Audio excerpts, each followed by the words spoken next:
Hello everyone, good morning. কেমন আছো সবাই? আশা করি তোমরা সবাই খুব ভালো আছো। আমরাও কিন্তু বেশ ভালো আছি। আমি শ্যামলী। আমার এই ছোট্ট পরিবারে আরও একটি নতুন ব্লগে তোমাদের অনেক অনেক স্বাগত জানাই। এই যে সকাল ৮টায় উঠেছি, উঠার পরে চা খেয়ে স্নান করে তারপরে কালকের বাসন ধোয়া ছিল সেই বাসনগুলো যে গুছিয়ে নিচ্ছি। কারণ রাত্রে ধুয়ে রাখলে ভিজে থাকে, তো গুছানো হয়নি, তো এই সকালে গুছিয়ে নিয়েছি। আর এই যে দেখো আমার ছেলে আর মেয়ে কী করেছে, বিছানাপত্র আমি গুছিয়ে রেখেছি সকালে সব, ঝাড়ু মেরে পরিষ্কার করে রেখেছি। বালিশগুলোকে সব ভালো করে গুছিয়ে থাকিয়ে রেখেছি। তো দেখো সব নিচে ফেলিয়ে দিয়েছে, নিচে ফেলিয়ে নিচে বসে আছে, নিচে ওরা বসে আছে। আর আমার মেয়ে কী করেছে দেখো, রান্নাঘর থেকে কড়া নিয়ে এসে বসিয়ে আছে, আমাকে রান্না করতে দেবে না। কিন্তু এটা তো ছোটো কড়া, আর রান্নার কড়া আলাদা। এটা একটু কিছু কম কিছু বানানোর হলে তখন এই ছোটো কড়াতে বানানো হয়। তো ওটাতে আমার মনে হয় ছোলা নিয়ে এসেছে, ছোলা রেখে ওতে খাচ্ছে। সারাদিন এইভাবেই ওরা দুষ্টুমি করতে থাকে। এই দেখেছো আমার ছেলে কি করলো, একটা ডাব্বা ছিল ওর হাতে, এরমভাবে ফিকে ফেলিয়ে দিল প্রত্যেকটা জিনিস। ও একদম মানে ভেঙে চুরে ঠিক করে দেয়। দুটো ভালো কাপ সেটাকেও একসাথে একদম মানে ভেঙে দিল। দুটোকে ধরলো দু হাতে, ব্যাস ভেঙে দিল, ব্যাস গেল। এই যে তোমাদের সঙ্গে কথা বলতে বলতে আমি রান্না করতে চলে এসেছি। এই যে রান্না করতে বলতে আজকে বেশি কিছু রান্না করব না, সয়াবিন দিয়ে শিমলা মির্চি দিয়ে আলু দিয়ে একটা তরকারি করব আর পনিরের ভুর্জি বানাবো। তো এই তরকারিটা আগে করে নিচ্ছি। আলুটা নাড়া হয়ে গেছে আর তারপরে টমেটো আর শিমলা মির্চি তুলে দিয়েছি। তো ওটা নেড়ে নেওয়ার পরে ওই যে হলুদ গুঁড়ো, ধনে পাউডার, লঙ্কা লঙ্কা পাউডার এগুলো দিয়ে ভালো করে আমি নেড়ে নেবো, ভেজে নেবো। তো গ্যাসটা কম করে দিয়েছি, কারণ এই মশলাগুলো আবার ছুঁয়ে যেতে পারে।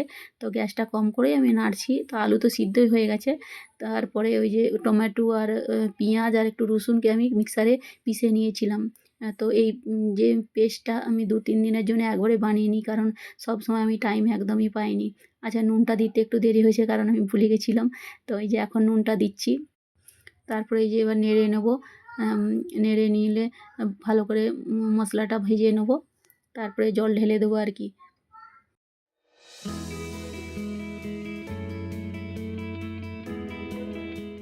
আমাদের এই সবজিটাও কিন্তু খুবই ভালো লাগে, প্রায়ই আমাদের এই সবজিটা করি। আর সয়াবিন তো ভালোই লাগে সবাই, আর কি জানি তোমাদের কেমন লাগে বলবে। আর আমার ছেলে মেয়েও সয়াবিনটা খেতে পছন্দ করে। আর শিমলা মির্চির একটা টেস্ট আলাদা থাকে। তো সয়াবিনের যে একটা কিরকম একটা গন্ধ থাকে কি না, সেই গন্ধটা কাটিয়ে দেয় শিমলা মির্চি। তো আমরা শিমলা মির্চি দিয়েই বেশিরভাগ এই সয়াবিনের তরকারিটা করে থাকি। তো এই যে জল ঢেলে দিচ্ছি, একটা ফুট হয়ে গেলেই মোটামুটি হয়েই যাবে তরকারিটা। কারণ সিদ্ধ তো সবই হয়ে গেছে, আলুও হয়ে গেছে, সয়াবিন তো একটুতেই মানে মোটামুটি ফুটে গেলেই হয়ে যায়। আগে গরম জলে ভিজিয়ে রেখেছিলাম, তারপরে ভেজে নিয়েছি। তারপর উপর থেকে ওই যে ধনেপাতা ছড়িয়ে দিলাম, ব্যাস। শীতকালে ধনেপাতা মানে তো জানো কত সুন্দর একদম টেস্ট লাগে। সবজির একটা টেস্টই আলাদা হয়ে যায়। তো এই যে তরকারিটা হয়ে গেছে। তো এটা নামিয়ে নিয়ে তারপরে ওই যে পনিরের ভুর্জি বানাবো, তার জন্যে সব পেঁয়াজ কেটে রেখে দিয়েছি। আর এই যে বটর দিলাম, তো আমি তো বটর বলছি, তো বাটার দিয়ে দিলাম। তার বাটার দেওয়ার পরে একটু তেলও দিয়েছি। আর তেল দিয়ে যে পেঁয়াজ কুচিয়ে রেখেছিলাম, পেঁয়াজটা কড়াই দিয়ে দিয়েছি, নেড়ে নিয়েছি একটু। আর কাঁচা লঙ্কা আমি কুচিয়ে দিইনি, কারণ আধা আধা করে দিয়েছি। আমার ছেলে মেয়েরাও ওই পনিরের ভুর্জিটা খাবে, তো তো ওদের মুখে যাবে, সেই জন্যে আমি আধা দিয়েছি, যে আমাদের খাওয়ার ইচ্ছে হলেও ওতেই খেতে পারবো। তার টমেটো দিয়ে দিলাম, দিয়ে নেড়ে নিয়েছি। আর এই যে রসুন কুচি, রসুনটাকে কুচি ২-৪টা কোয়া নিয়ে কুচিয়ে রেখেছিলাম। তো সেটাও দিয়ে নেড়ে নিলাম, ভালো করে ভেজে নিতে হবে। তারপরে এই যে লঙ্কা গুঁড়ো আর ধনে পাউডার, হলুদ পাউডার এগুলো দিয়ে আবার নেড়ে নেবো একটু। আর এই যে নুনটা দিয়ে দিলাম, পরিমাণ মতো নুনটা দিয়ে। তো কম করেই আমি বানাবো, কারণ পনির তো একটুখানি, তো সেই হিসাবে নুনটা দিতে হবে। তো দিয়ে ওই যে আমি ঘরেই পনিরটা বানিয়েছি বলতে কীরকম বলো তো, দুধটা ফেটে গেছিলো। বাবুদের জন্য দুধ গরম করছিলাম, তো ফেটে গেছিলো কোনো কারণে। তো দুধটা ১ লিটার দুধ ছিল, তো সেটাকে কী করলাম, আমি লেবু নিচুড়ে ওই দুধে দিয়ে দিতে, মানে নিচুড়ে দিতে ওই দুধটা ছানা হয়ে গেল আর কি, ঘরেই বানানো হয়ে গেল পনির। তো সেটা ছাঁকনিতে ছেঁকে নিয়েছিলাম, তো ছেঁকে নিতে জলটা ঝরে গেছে। তো এইভাবে আমি পনিরটা বানিয়েছি, কিন্তু এরকম ভালো লাগে খুব। ঘরের পনিরটা কী হয় বলো তো, সফট লাগে তো আর কি, নরম আর সফট হয়। তো এই যে উপর থেকে আবার ধনেপাতা দিয়ে দিয়েছি, ব্যাস। সবজিটা কিন্তু রেডি হয়ে গেল, খুবই তাড়াতাড়ি রেডি হয়ে গেল। এটা তাড়াতাড়ি হয়ে যায়, কারণ সব কুচিয়ে বা রেডি করে রাখলে ঝটপট ২ মিনিটেই মোটামুটি এই সবজিটা হয়ে যায়। তো এই যে দেখো সবজিটা তো হয়ে গেছে, এবারে আমার হাজব্যান্ডের জন্যে ভাতটা বেড়ে ফেলেছি। তো ওকে ধরিয়ে দেবো, ও দোকান থেকে চলে এসেছে। তো ওকে আগে খেতে দিয়ে দিই, তারপরে আমি খাবো, কারণ বাচ্চাগুলোকে আমাকে ধরতে হবে। বাচ্চাগুলো না হলে খেতে দেয়নি, খুব দুষ্টুমি করে, তাই ও আগে খেয়ে নেয়, তারপরে আমি আবার বাচ্চাগুলোকে ও ধরবে, তারপরে আমি আবার খেতে বসবো। তো একসাথে একদমই খেতে পারা যায়নি, আর দুজনকে ধরতেও খুবই অসুবিধা, তাই দরজা বন্ধ করেই খেতে হয়, বেডরুমে খায়।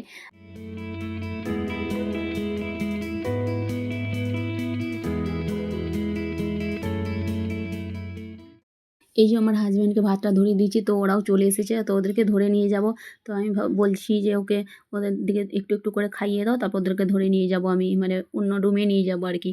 তো ওই যে বসে আছে, একটু খাচ্ছে, কিন্তু তারপরেই ব্যাস এমন করবে, সব ঢেলে ফুলে সব ঠিক করে দেয়, ভাত ফাতকে ছড়িয়ে দেয়। তো ওই যে খাইয়ে দিচ্ছে একটু আধটু, তো আমি এবার নিয়ে চলে যাব।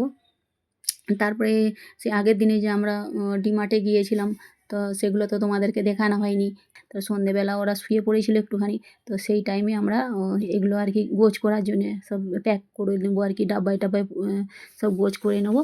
তো সেই জন্যে বলি তাহলে বন্ধুদেরকে দেখিয়ে দিই কী কী নিয়ে এসেছি। তো এই যে দেখো,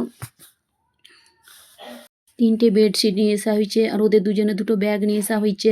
তারপরে বিস্কিট, আর এই যে ওয়াটার ব্যাগ, ওয়াটার মানে ব্যাগ, মানে ওরা ওদেরকে স্কুল পাঠানো হবে।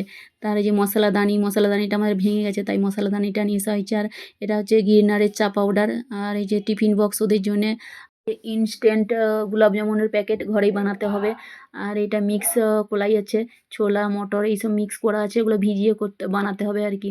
আর এই যে কেক নিয়ে এসেছি, আর এটা কাবুলি ছোলা। তো কাবুলি ছোলাটাও আমরা ডিমার্ট থেকেই তুলে নিয়ে এসেছি। আর লিজ্জত পাঁপড় দেশে পাওয়া যায় কিনা জানি না, তো এখানে এই লিজ্জত পাঁপড়টাই আমরা খাই, কিনে নিয়ে এসি। আর মুগ ডাল, মুসুর ডাল, ছোলার ডাল, আমরা এই ডাল এগুলো সবাই সব কিছুই নিয়ে আসি, কিন্তু প্রত্যেকবারে নিয়ে আসি না, এইবারেই নিয়ে এসেছি। তো এখানে দোকান থেকে এনে, কারণ কি অনেক ওজন হয়ে যায় ডিমার্ট থেকে নিয়ে আসতে হলে। তো এইবারে আমার হাজব্যান্ড বললো চলো, এসেছো যখন এখান থেকে, এত বেশি কিছু তো সামান নেওয়া হয়নি এইবারে। অন্যান্য বারে কী হয় বলো তো, কাপড় কাচা সাবান, তারপরে বাসন মাজা সাবান, সার্ফ পাউডার, এগুলো নিলে কী হয় বলো তো, ওজন, প্রচুর ওজন হয়ে যায়, তো সেইবারে আর এইসব কিছু নিয়ে যায়নি। তো এইসব তো এই মাসে আর আমরা কিনি না, কারণ কি আগের মাসেরই বেঁচে গেছে, তো একটু বেশি করে কিনেছিলাম, যাতে এই মাসে না কিনতে হয়। অন্যান্য জিনিসগুলো তো কিনতে হয় প্রত্যেক মাসে, যদি সমস্ত একই সাথে কিনতে হয়, তো অনেকটা ভার পড়ে যায়। তো সেই জন্যে এক এক মাসে এক এক রকমের জিনিস আমরা কিনে নিই আর কি, কিনে নিয়ে আসি। তো এইবারে এইসব জিনিস নিয়ে আসছি, তো এইগুলো আগের মাসে আর নিয়ে আসবো না। আগের মাসে আবার সাবান, সার্ফ পাউডার, তারপরে বাসন মাজার সাবান, যেগুলো যেগুলো লিকুইড হ্যান্ড ওয়াশ, এগুলো সব আমরা আগের বারে নিয়ে আসবো। এইবারে বিস্কিট, এই পাঁপড়, যেগুলো মোটামুটি খুব বেশি লাগেনি, সেগুলোই। বিস্কিটটা তো বেশি লাগে, এই যে পাঁপড়টা বললাম, মাঝে মাঝে কোনো বেশি কিছু সবজি হলো না, তখন পাঁপড়টা ভিজিয়ে খাওয়া হলো ডাল ভাতের সঙ্গে, তো এই জন্যে নিয়ে আসা। তো তেল, নুন, এগুলো সবই আছে বলে নিয়ে আসিনি। তো এই প্রত্যেক মাসে কী করি বলো তো, যেগুলো যেগুলো আছে সেগুলোকে দেখে নিই, তারপর যেগুলো নেই একদম খুব দরকার সেগুলো কিনে নিয়ে আসি। যেমন এইবারে তেল নিয়ে আসতে হয়নি, নুন নিয়ে আসতে হয়নি, তারপরে সাবান, কাপড় কাচার সাবান, জামা কাপড় কাচার সাবান, Surf powder, liquid hand wash, এগুলো সমস্ত কিছু আমি আগের মাসেরই সব বেঁচে গেছে, তো সেগুলো আমাকে কিচ্ছু আনতে হয়নি। এই মাসে এইগুলোই শুধু নিয়ে এসেছি। তাই তাই চাল, এই যে ডালগুলো নিয়ে এসেছি এগুলো তাই নিয়ে এসেছি, কারণ নাহলে খুব ভারী হয়ে যায় ব্যাগ ওই সাবান এইসব আনতে গেলে। তো এইভাবেই একটু একটু করে টাকা সঞ্চয় করছি। আর আমি যখন বোম্বে আসি, তখন তো একদমই মানে আমাদের কাছে কিছুই ছিল না, একটা ঘরও ছিল না, মানে মাথার যে ছাদ বলে সেইটুকুনও ছিল না। আস্তে আস্তে নিজেদের ঘর হইছে, তো নিজেদের ঘর হইছে, সেটা চালিতেই নিয়েছিলাম, কিন্তু আমরা সেই চালি রুমে এখন থাকিনি, সেই চালি রুমটাকে ভাড়ায় দিয়ে দিচ্ছি, আর আমরা এখন বিল্ডিংয়ে ভাড়ায় আছি। সেই চালির যে পয়সাটা ভাড়াটা এসে, সেই ভাড়াটাই এখানে ভরি। চলো, ভিডিওটা তাহলে আজকে এখানেই শেষ করছি। সবাই ভালো থেকো, সুস্থ থেকো, সাবধানে থেকো। ব্লগটা কেমন লাগলো কমেন্ট করে জানাবে, ভালো লাগলে একটা লাইক করে দেবে।